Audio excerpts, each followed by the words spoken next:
জায়গা পরিশ্রম। কিন্তু শুধু আপনারাই নয়, বরং এই সফলতার পেছনে আছে আপনাদের প্রিয় শিক্ষকরা, যারা ছায়ার মতো পথ দেখিয়েছে এবং আলোর মতো অনুপ্রেরণা দিয়েছে। তাই বলা হয় শিক্ষকরা আমাদের অনুপ্রেরণার প্রতীক।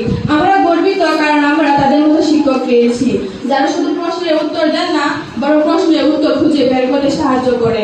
আমাদের সফলতা আমাদের জীবনে উদ্দীপনা, কিন্তু এটাই শেষ নয়।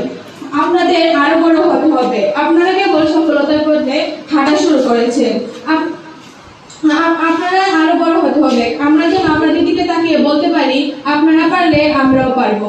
আপনারা আমাদের জন্য দোয়া করবেন, আমরা যেন আপনাদের মতো সাফল্য অর্জন করতে পারি, যেন এই মঞ্চের সামনে দাঁড়িয়ে আমরা আমাদের একটি নিজের নাম শুনতে পারি।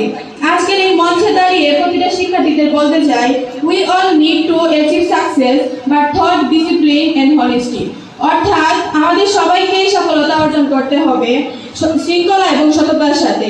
আমার বক্তব্যের শেষ পর্যায়ে আজকে অনুষ্ঠানে আলোকিত মুশাররফ হোসেন স্যারকে বলতে চাই, thank you sir for your dedication to education and love for students. That initiative today is not just a program, it is a message that excellence should always be celebrated, and that is how students should always be inspired.